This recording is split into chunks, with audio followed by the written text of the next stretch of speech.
Hola, bienvenidos a segunda cápsula informativa acerca de prevención de lesiones de espalda y de miembros superiores. Para poder hablar de lesiones de espalda y de miembros superiores es importante que tengamos en cuenta unas definiciones.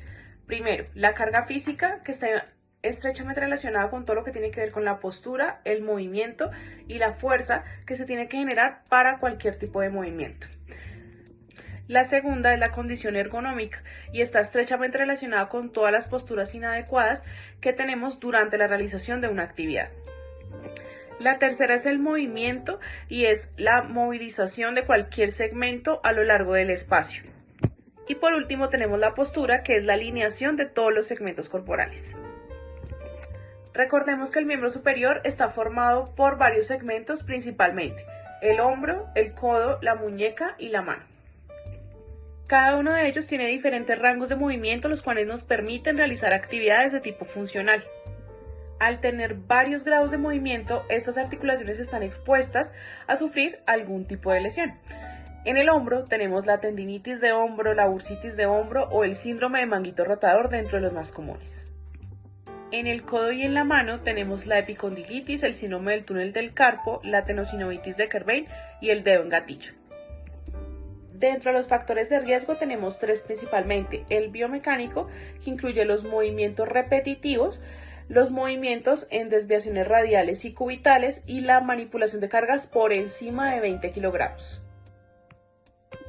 Dentro de los desencadenantes o psicosociales tenemos las cargas de trabajo, la insatisfacción laboral, algunos temas traumatológicos y la alta demanda laboral. Y finalmente tenemos factores de tipo individual, como mujeres en etapa gestacional o en etapa menstrual, adicionalmente a eso algunas anomalías anatómicas y finalmente también la edad, es decir, que a mayor edad, mayor riesgo de sufrir este tipo de lesiones. Pero entonces, ¿qué recomendaciones tenemos para prevenir este tipo de lesiones en miembro superior? Primero, es importante que al manipular las herramientas podamos usarlas de manera mucho más óptima y que se pueda distribuir la fuerza entre ambas manos para no sobrecargar una sola mano. Adicionalmente, también que podamos hacer un agarre a mano llena de la herramienta. Cuando realicemos cualquier actividad, procuremos que todas las herramientas estén lo más cerca ubicadas a nosotros de acuerdo a su uso y a la frecuencia del mismo. Es importante también reducir o disminuir cualquier tipo de golpe o actividad que genere impacto sobre los miembros superiores. Asimismo, disminuir el uso de las herramientas de tipo vibracional. Asimismo, evitar cualquier tipo de posición o actividad que me genere mantener el brazo elevado por un periodo de tiempo prolongado y realizar pausas activas cada 2 horas. Ahora vamos a hablar un poco de las lesiones relacionadas con la columna vertebral o la espalda. Recordemos que la columna vertebral está principalmente conformada por varios segmentos de vértebras diferentes. Cada una de ellas cumple una función distinta y tiene un rango de movilidad diferente. Las vértebras hacen referencia al conjunto de huesos de los cuales están formados toda la columna vertebral. Adicionalmente a eso tenemos un disco intervertebral que está situado en el centro de las dos vértebras a modo de articulación. Y finalmente las regiones de la columna son cervical, dorsal, lumbar, sacro y coxis. Uno de los mecanismos más comunes para la lesión de la columna vertebral o de la espalda es la manipulación de cargas. Recordemos que la manipulación de cargas es un conjunto de movimientos que incluye el desplazamiento, posicionamiento, alado, tracción de cualquier tipo de carga que pese más de 3 kilogramos. Pero no es el único mecanismo de lesión para la espalda. Cuando tenemos posturas forzadas durante muchísimo tiempo, también podemos lesionarnos la columna. Algunos ejemplos serían mantener mucho tiempo de pie o sentado y realizar cualquier tipo de actividad que me genere una posición incómoda para la columna, como en flexión o en inclinaciones.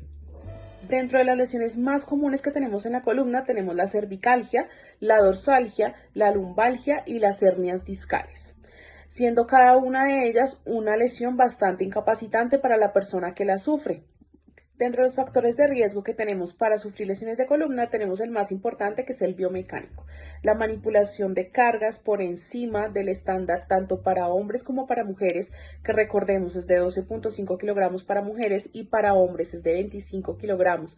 Los movimientos repetitivos en flexión o en inclinación de columna y adicionalmente a eso las posturas forzadas, como lo mencionamos anteriormente. También tenemos factores de tipo físico asociados a la vibración de cuerpo completo, como por ejemplo cuando una persona pasa conduciendo la mayor parte de su jornada laboral. Los factores de riesgo psicosociales también desempeñan un papel muy importante en cuanto a la actividad, a la sobrecarga de trabajo, a la percepción del trabajo, incluso el apoyo social en el trabajo. Y también los hábitos de vida saludable, como el sedentarismo, la obesidad, la falta de ejercicio, el uso de tabaco o de alcohol frecuente. Pero entonces, ¿qué recomendaciones deberíamos de seguir para poder evitar este tipo de lesiones? 1. Al manipular cualquier tipo de carga, mantenga siempre la espalda recta y procure que la fuerza la hagan las rodillas. Siempre que tenga que hacer un giro, hágalo con el cuerpo completo para evitar lesiones en la zona de la columna. Evite cualquier tipo de movimiento forzado, como por ejemplo cuclillas o rodillas por periodos prolongados, es decir, por más de 2 horas seguidas. En caso de que las cargas superen el nivel que tanto hombres como mujeres podríamos cargar, es necesario que podamos pedir ayuda o hagamos uso de cualquier tipo de ayuda mecánica. Al realizar actividades domésticas en uso de escobas y traperos, es importante que tengamos en cuenta que es recomendable tener palos de 130 centímetros, de manera que se pueda facilitar el agarre a nivel del hombro y a nivel de la cadera para poder evitar sobreesfuerzo sobre la columna. Al realizar el tendido de la cama, también procure flexionar las rodillas en vez de flexionar la columna, evitando así la sobrecarga sobre la columna lumbar. Y finalmente, si hacemos uso de morral, es preferible utilizarlo en ambos hombros, o si utilizamos bolso, podemos alternarlo entre un hombro y el otro. Es importante que tengamos en cuenta que el peso que deberíamos manipular es de 3 kilos para nuestro morral, para evitar cualquier tipo de carga excesiva sobre la columna.